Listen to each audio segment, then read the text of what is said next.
জি।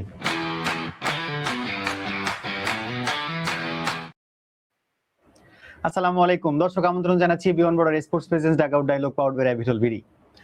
বাংলাদেশ তাদের দ্বিতীয় ম্যাচে জয় নিয়ে কিন্তু সিরিজ এখনো পর্যন্ত টিকে আছে। প্রথম ম্যাচে নিউজিল্যান্ড তাদের ফার্স্ট জয় তুলে নিয়েছে এই সিরিজে, এবং আজকে যে ম্যাচ অনুষ্ঠিত হতে যাচ্ছে সেটা কিন্তু আসলে ফাইনাল ম্যাচের মতোই। যে দল জিতবে সেই দলই তাদের শিরোপা ঘরে নিবে। তো এই ম্যাচের আগে আমরা স্টুডিওতে আমন্ত্রণ জানিয়েছি সার্টিফাইড পারফরমেন্স অ্যানালিস্ট আমির একজন প্রতীক ভাই। প্রতীক ভাই কেমন আছেন? আলহামদুলিল্লাহ। কি মনে হচ্ছে যে আজকে বাংলাদেশ জিতবে, নাকি এই ম্যাচটা নিউজিল্যান্ড জিতে তাদের ফার্স্ট ম্যাচের মতো করে থার্ড ম্যাচটাও জিতে তারা শেষ করতে যাচ্ছে? না দেখেন, আমরা সেকেন্ড ওডিআইটা যেইভাবে জিতেছি তাতে মোমেন্টাম আসলে বাংলাদেশের পক্ষে। এখান থেকে যদি আপনি সিরিজ নিশ্চিত না করতে পারেন, এটা মানে একটা ব্যর্থতা হবে আমাদের জন্য। আপনার কাছে জানতে চাওয়া যে আমরা আসলে প্রি ম্যাচে সবসময় জিজ্ঞাসা করে থাকি আপনার কাছে যে আসলে আপনার অ্যানালাইসিস কি বলছে, দলে কোনো চেঞ্জেস আপনি বাংলাদেশ কিংবা নিউজিল্যান্ডে দুই দলে কোন কোন জায়গায় চেঞ্জেস আপনি আশা করছেন? খেলাটা যেহেতু চিটাগাংয়ে হবে, সো উইকেটটা কেমন মানে আচরণ করবে এটার উপর আসলে অনেক কিছু ডিপেন্ড করে। চিটাগাংয়ে ইউজুয়ালি একটু ব্যাটিং ফ্রেন্ডলি উইকেট আমরা দেখে থাকি, আবার মাঝে মাঝে ব্যত্যয়ও ঘটেছে। অনেক সময় আমরা স্টিকি উইকেটও কিন্তু দেখেছি। লাস্ট যে এবার উইন্ডিজ টি-20 টুরটা করলো বাংলাদেশে, সেখানে কিন্তু উইকেটে রান ছিল। তখন আবার ঢাকায় ব্যাটিং ফ্রেন্ডলি উইকেট ছিল, চিটাগাংয়ে যে আমরা দেখেছি যে বোলিং ফ্রেন্ডলি। তো সেই জায়গা থেকে চিন্তা করলে আমরা ধরে নিচ্ছি যে ব্যাটিং ফ্রেন্ডলি উইকেট হবে। তো সেই ক্ষেত্রে বাংলাদেশের চপ এন্ড চেঞ্জ খুব বেশি করার অপশন আছে বলে আমার মনে হয় না। সাইফ হাসানকে যেহেতু এতদিন আমরা ক্যারি করেছি, আমার মনে হয় তাকে লাস্ট একটা সুযোগ দেওয়া উচিত, এবং উনি আসলে মুখিয়ে থাকবেন, কজ যেহেতু একটু ব্যাটিং সহায়ক উইকেটে খেলা হবে, এবং নিউজিল্যান্ডের এই যে সেট আপটা রয়েছে পেস বোলারদের, এখানে র পেসের কোনো বোলার নেই। তো সাইফ হাসানের টেকনিক্যাল যে ডেবিলিটি গুলো রয়েছে, আমার মনে হয় সেটা ওভারকাম করে উনি অন্তত থার্ড ম্যাচে ভালো একটা ইনিংস খেলতে সক্ষম, এটা আমি বিশ্বাস করি। Else I think it's all over for him. আর যদি আমরা এখন নিউজিল্যান্ডের দিকে তাকাই, সেই ক্ষেত্রে আমার মনে হয় তাদের বেশ কিছু চিন্তা ভাবনা করার জায়গা রয়েছে। ক্লার্কসন খুবই পটেনশিয়াল অলরাউন্ডার আমার মনে হয়, বাট উনি আসলে প্রথম দুটো ম্যাচে পারফর্ম করতে পারেনি।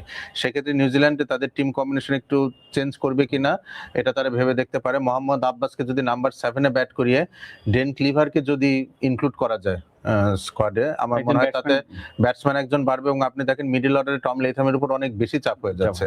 তো ডেন ক্লিভার কিন্তু স্পিন খুব ভালো খেলেন। তো মেহেদি মিরাজ এবং রিশাদ হোসেন যখন আসলে অ্যাটাকে থাকবেন, বা তানভীর ইসলাম যদি আসেন, সেই ক্ষেত্রে ডেন ক্লিভার খুব ভালো একজন অপশন হতে পারেন। আমি জানি না টিম ম্যানেজমেন্ট কিভাবে ভাবছে, আমার মনে হয় এটা একটা অপশন তারা রাখতে পারে। আরেকটা জায়গায় তারা কাজ করতে পারে Ben Lister, left arm quick bowler. Bangladesh আসলে লেফট আর্ম কুইক বোলিং কিন্তু ওইভাবে ভালো খেলে না। তো সেই ক্ষেত্রে বেন লিস্টারকে যদি ব্লেয়ার টিকনারের পরিবর্তে খেলানো যায়, কজ যেহেতু এই উইকেট অতটা স্লোইশ নেচার থাকবে না, আমার মনে হয় বেন লিস্টারকে একটা সুযোগ নিউজিল্যান্ড দিলেও দিতে পারে। আপনি বলছিলেন যে পিচের আচরণ এখনো পর্যন্ত আমরা জানি না কেমন কি হতে যাচ্ছে, বাট অ্যাজিউম করতে পারি যে ব্যাটিং সহায়ক উইকেট হচ্ছে। তো ব্যাটিং সহায়ক উইকেট হলে কি আমরা 250 প্লাস রান এখানে স্কোর চিন্তা করতে পারি কি? অবশ্যই অ্যারাউন্ড 300, 280 to 300 এরকম রান আমরা কম্পিটিটিভ বলতে পারি, উইকেট যদি ট্রু হয়ে থাকে।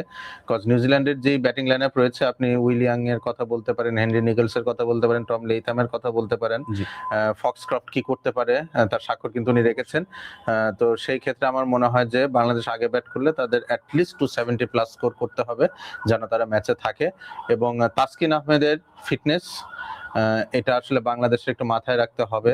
সেই আপনি কি তিনজন পেসারের কথা এখানেও বলছেন? তিনজন পেসার খুব আইডিয়াল হবে, কজ যেহেতু ব্যাটিং সহায়ক উইকেটে কখনোই আমরা বাড়তি স্পিনার নিয়ে খেলতে চাই না। মিরপুরে হলে একটা অন্যরকম কথা ছিল, যেহেতু বল উইকেট আসছে না। হ্যাঁ, তো সেই ক্ষেত্রে হয়তো তানভীর ইসলাম একটা বাড়তি অপশন হতে পারেন, বাট এইখানে আপনার ইদার তানভীর ইসলাম বা রিশাদ হোসেনকে খেলাতে হবে অ্যালং উইথ 3 ফাস্ট বোলার্স। এখন নাহিদ রানা আসলে ব্যাক টু ব্যাক ম্যাচ খেলে ফেলেছেন, এবং উনি ফুল গ্যাস যেটা নিয়ে বলে আর আসলে উনি বোলিং করেছেন। তো সেই ক্ষেত্রে উনিও থার্ড ওডিআই খেলতে পারবেন কিনা এটাও দেখার বিষয়। তো সবকিছু মিলিয়ে আমার মনে হয় টিম ম্যানেজমেন্ট বাংলাদেশের জন্য যেটা বেটার ওইভাবে আসলে ডিসিশনটা নিতে যাচ্ছে। আমরা যেমন লাস্টে প্রি ম্যাচের কথা বলছিলাম যে টসে জিতে যে দলই টসে জিতবে তারা ব্যাটিং নিবে, এবং আমরা সেটাই কিন্তু দেখেছি।